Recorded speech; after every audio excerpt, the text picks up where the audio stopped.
ponente, Benigno Lafort, que es director general de AMETI. Gracias. Pues buenos días a todas, casi todas, pero la mayor parte de ellas afortunadamente soy mujeres. En primer lugar, agradecer la invitación a este 10º aniversario que se cumple ahora de la ley orgánica.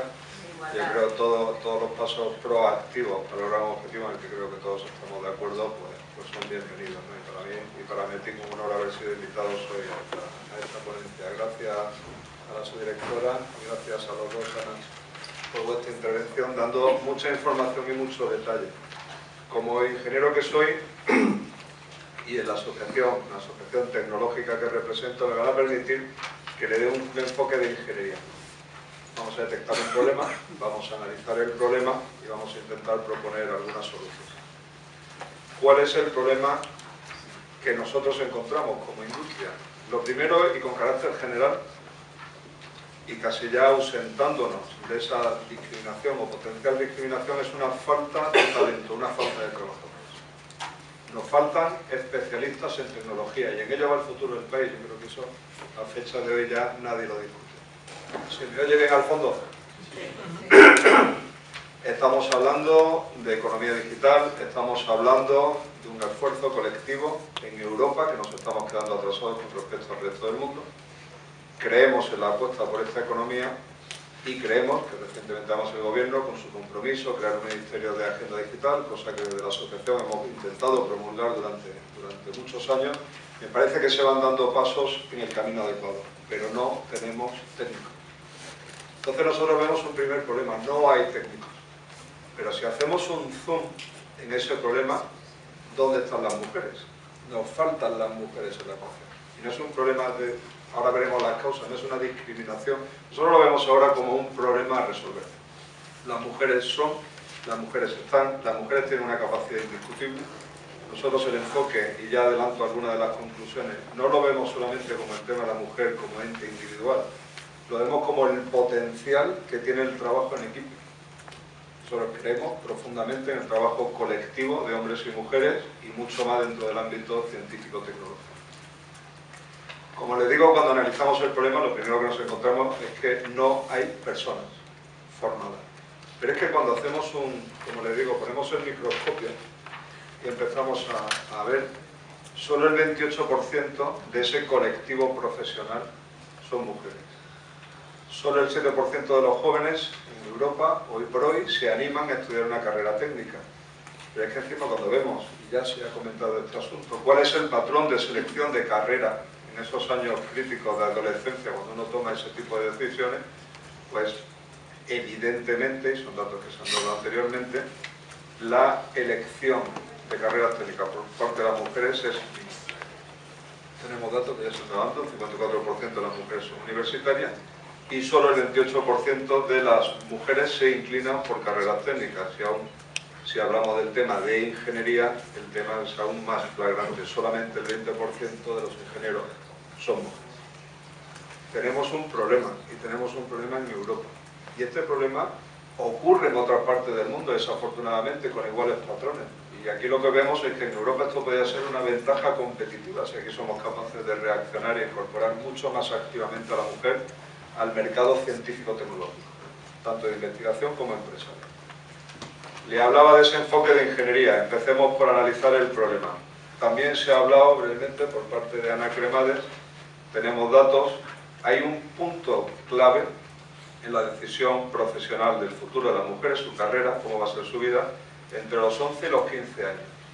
Y además tenemos detectado que en esas edades, cuando se toman las decisiones, es cuando las chicas se interesan o se desinteresan por las carreras externas.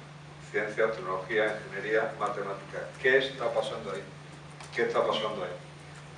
Nosotros identificamos tres factores fundamentales: la influencia de la familia, la influencia del colegio, del entorno próximo y las expectativas de futuro. Y hay un dato, y aparece ahí en la tabla, que es curiosísimo, que es cómo influye la familia. Los padres esperan de sus hijos varones con más intensidad, y en algunos países con muchísima más intensidad, como es el caso italiano, que sus hijos varones estudien una ingeniería. No lo esperan de sus hijos. Yo creo que como padre y yo ahí estoy libre de toda sospecha porque tengo 2 hijas y entonces esto es un tema que me preocupa muchísimo, algo de influencia tienen los padres cuando, aunque sea de una manera subliminal, están introduciendo esas expectativas en la carrera curricular, en la toma de decisión de las hijas. Yo creo que ahí ya hay un elemento proactivo que hay que asumir. ¿Qué otros factores observamos que influyen en esta toma de decisión?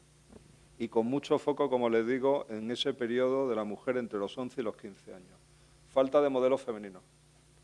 Tú le preguntas a un chavalito que qué quiere ser. Quiero ser Cristiano Ronaldo, quiero ser Messi, dependiendo de aficiones. Tienen un patrón, ¿de acuerdo? Dice, quiero ser ingeniero. Vaya aburrimiento, ¿no? Quiero ser ingeniera. No tengo así una imagen, digamos, de glamour, de impacto social, de cómo me puedo yo ver reflejado en ese patrón, no lo tenemos, ¿de acuerdo? Luego ahí creemos que hay cosas que hacer y es uno de los elementos que están detectados como factor que influyen en la toma de decisión. Como les decía, los padres ante esa evidencia estadística de que aunque no queramos admitirlo, aunque sea de manera inconsciente, estamos influyendo en esa toma de decisión en esa edad temprana. Y los profesores también de manera inconsciente, aunque cada vez reciben más formación, y aquí ya me permito felicitar programas del Ministerio del Instituto de la Mujer, como el programa ADA, que ya en esas edades intervienen muy proactivamente a intentar inculcar y cambiar esos patrones, pues efectivamente progenitores y profesores son elementos decisivos. Creo que ha sido Ana con las pruebas de geometría, ¿de acuerdo? Espectacular. O sea, un elemento puramente psicológico, cómo puede influir, pero es así. La percepción por parte de las mujeres es de la ciencia muy abstracta y las matemáticas, pues no tenemos confianza o no tienen confianza las mujeres en este tema. Pues eso es otro tema que es obvio que no es objetivo. Luego habrá que luchar con las barreras subjetivas, porque evidentemente estamos hablando de poblaciones, si se ve la estadística, de las mujeres más brillantes y más brillantes que los chicos. Luego es incomprensible que por una percepción individual y subjetiva se puede estar alterando una decisión de carrera profesional a futuro. Falta de experiencia práctica de las asignaturas. Uno, por serie de televisión, estamos todo el día viendo series de televisión de medicina. Bueno, saben que a mí me dejó sorprendido el dato estadístico de cuáles eran las carreras más elegidas hace 2 o 3 años. Veo cuál es la carrera más elegida por el alumnado español, la más demandada. Y era ciencia forense. Y hay que ver lo que hace el CSI por el estudio profesional pues es así, era la número 1 en demanda, ciencia forense. La televisión, el entorno, todos estos son factores que obviamente influyen. ¿Hay alguna carrera, alguna serie guay de ingeniero? No. Bueno, The Big Bang Theory está ahora más o menos de moda, pero ¿qué pinta un estereotipo que mejor dedicarse a otra cosa? ¿De acuerdo? Entonces, efectivamente, faltan esos patrones que sean atractivos, incluso House, una personalidad rebelde, no sé, pero que uno se estimula por estar en el mundo de la medicina, por resolver problemas sociales. No hay nada similar en el ámbito de la ingeniería. Y además, en ese tercer factor que hablábamos, es mis padres, aunque no quieran, me influyen. Y no precisamente, no digo que negativamente, pero sí que no proactivamente para estudiar puedo sentir algún tipo de debilidad o de falta de seguridad al respecto. El colegio no me ayuda, pero además cuando miro cuáles son las perspectivas laborales, aunque no sea del todo cierto, porque ninguna de las otras dos cosas son ciertas, pero también ocurre en el mundo empresarial que la perspectiva que se tiene no voy a ser bien tratada en el mundo empresarial. ¿De acuerdo?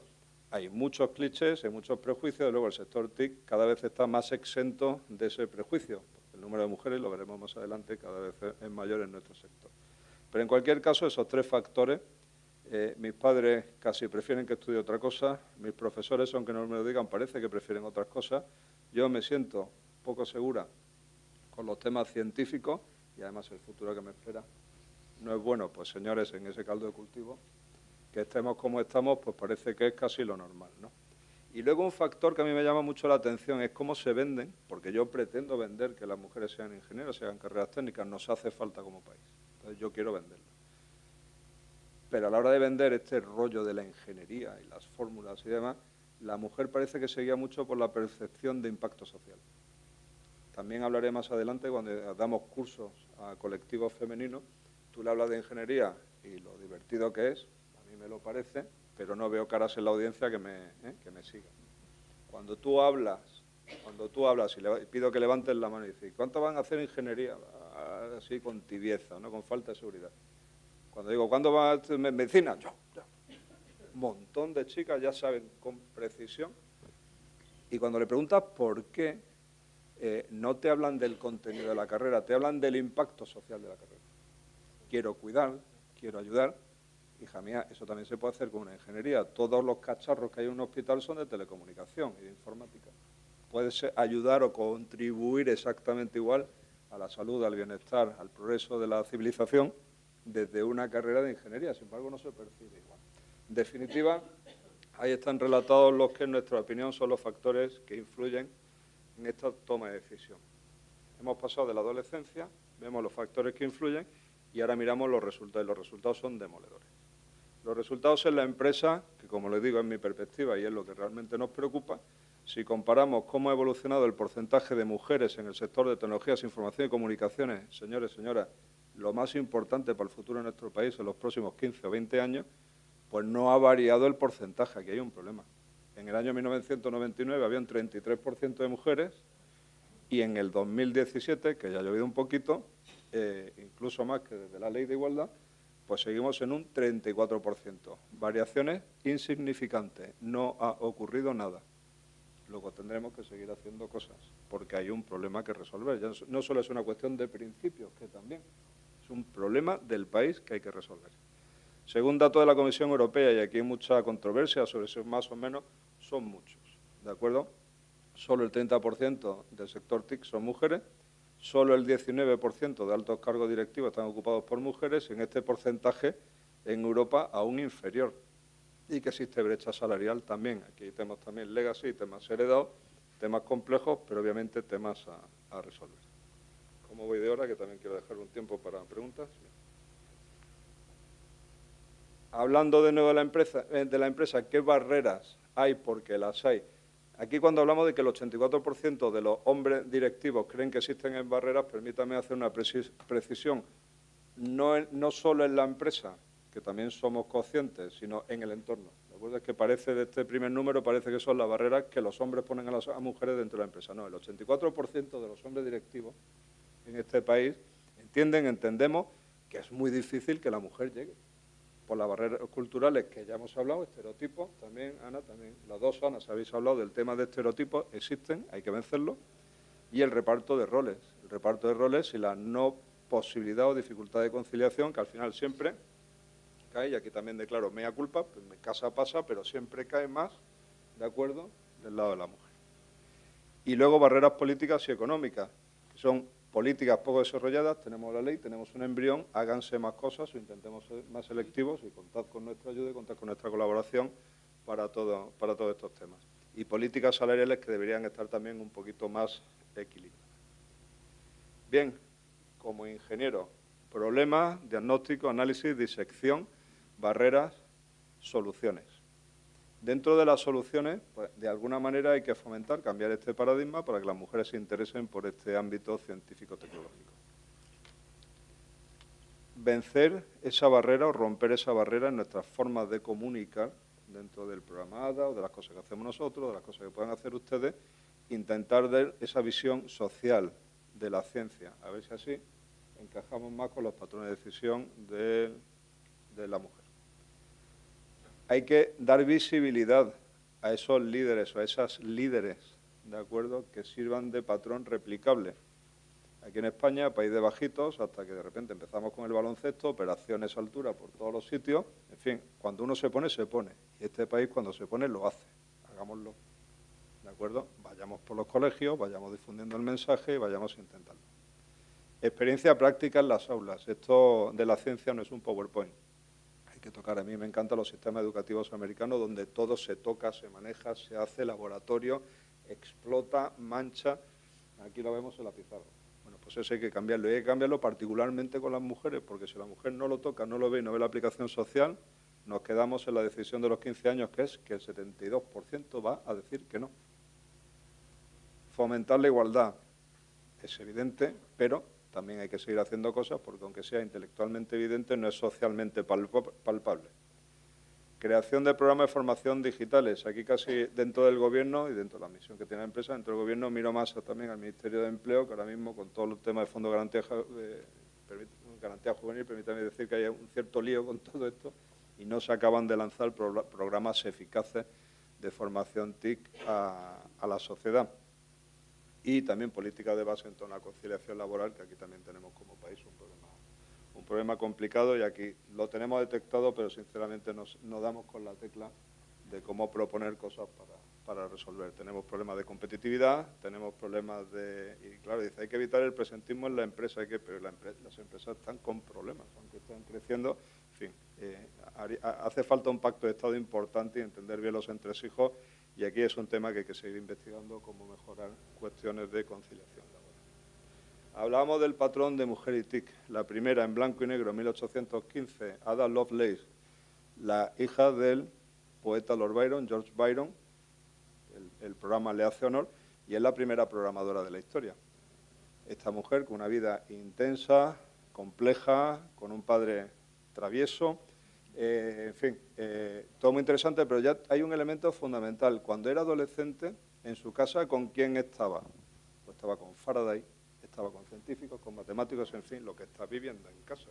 Ese periodo de los 11-15 años, ella ya hablaba con matemáticos.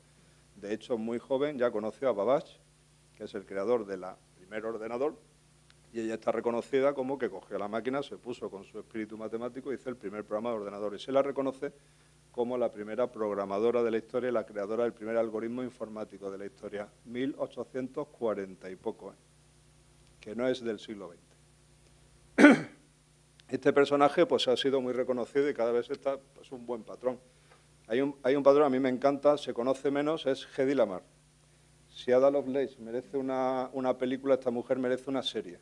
Yo recomiendo leer su biografía, espectacular. De cómo nace en Europa, cómo le pilla la Segunda Guerra Mundial, cómo tiene un marido que la presiona, cómo se escapa, cómo se va a Estados Unidos. Espectacular. Merece una serie en sí misma. Y aquí la señora pues fue un elemento decisivo en la Segunda Guerra Mundial. Temas técnicos, código de espectro ensanchado, técnica de salto de frecuencia para comunicaciones, elemento clave para la defensa submarina en los Estados Unidos en la Segunda Guerra Mundial. Todo basado en telecomunicaciones. Tiene una patente de salto de frecuencia que fue decisiva en la guerra submarina en aquella época. Y hoy por hoy, aunque en muchos sitios la veréis como la creadora del wifi, hombre, lo que ha creado es una tecnología de base de salto de frecuencia que está sirviendo para comunicaciones inalámbricas avanzadas. ¿De acuerdo? Que es muy superior a haber inventado el wifi. Es una y estrella de Hollywood. ¿De acuerdo? Es decir, aquí tenemos una mujer apasionante, con una historia realmente sorprendente y de fondo ingeniera, ¿de acuerdo? Todo es compatible. Y luego tenemos personas pues, de rabiosa actualidad. A la izquierda pues tenemos a Verónica Pascual, que es una vicepresidenta de la asociación, también con una historia personal y profesional fascinante, de cómo coger una empresa familiar y llevarla al éxito, y una de las primeras posiciones en Europa desde Burgos. Se puede hacer, y lo hace en española, lo hace la gente de aquí, se puede. ¿De acuerdo? Y tenemos casos infinitos. Ana Martínez en IBM, a Natalia la tenemos en Facebook, a María Ángeles Delgado la tenemos en Fujitsu, a Elena Herrero en HP, a Rosa García en Siemens, etcétera, etcétera, etcétera. Por eso digo que el sector TIC es particularmente activo en contar, no en hacer, lo han ganado por sus propios méritos y ahí están. Lo que no han encontrado barreras porque evidentemente están ahí. Hay muchísimas mujeres en primeros puestos de bandera en nuestro sector. Se trabaja en equipo, se trabaja bien y todo perfecto. Y no se puede decir que no vayan bien las cosas con ellas, al contrario. Hay muchísimos ejemplos que intentamos además promocionar para que esto cale. Y por último, después de haber hablado del diagnóstico del problema, haber entendido cuáles son las causas, haber propuesto algunas soluciones y algún ejemplo de referencia, pues comentar también, y nos ponemos a disposición del Ministerio y de quienes quieran, ahora de también la dirección, para que todo el que quiera colaborar con nosotros o proponernos colaboración, ahí estaremos. Nosotros somos y hemos sido y seguimos siendo punto nacional de contacto en los programas europeos de fomento de las e-skills y la Grand Coalition for Jobs, empleos digitales. Ha cambiado de nombre, seguimos siendo representantes en España, se dirige desde Digital Europe, que es la macro patronal europea. No es un proyecto europeo, es el proyecto europeo dentro de la Agenda Digital Europea de la DigiConnect, en la Comisión Europea, que gestiona la promoción de la participación de la mujer en carreras STEM. Y nosotros, dentro de este programa, que como dije al principio, como el problema es de mayor calado, vamos por colegios intentando convencer a todos, a los niños y a las niñas, de hacer carreras técnicas, y luego hacemos un doble esfuerzo cogiendo a las niñas y haciendo ya temas más específicos para intentar convencerlas de estos mismos principios, explicándoles más o menos estas mismas cosas y con materiales que me imagino pues serán similares a lo del programa ADA en los colegios. Por eso digo que encantado de colaborar, compartir conocimiento y participar en lo que queráis. Y si hay algo en lo que basamos nuestra actividad, insisto, no es, que para mí ya es una visión antigua, decir, ay, las mujeres que se han quedado atrás, vamos a cogerlas. No, señor. Vamos, yo tengo más que probar, las compañeras mías de telecomunicaciones barrían, o sea, yo no tengo ninguna duda de la superioridad intelectual, o sea, perfecto. Así que equipo, lo que yo sí puedo decirle desde mi perspectiva más personal es que cuando he tenido que trabajar en consorcios internacionales, con hombres y con mujeres, cuanto más diverso es el grupo, los resultados son mejores. Y eso es una evidencia que hay que explotar, punto. ¿De acuerdo? Entonces nuestra recomendación no es, ya después de 10 años de ley, no solo estar hablando de cómo hacer acciones proactivas, sino cómo hacer algo realmente efectivo. ¿Vamos mal de hora? Sí, un poco. Ah, perdón. Pues con esto acabo, simplemente les doy la dirección, ¿de acuerdo? Y a disposición de lo que necesiten y dispuestos a seguir luchando en esta línea que entendemos que es fundamental. Muchísimas gracias por la invitación.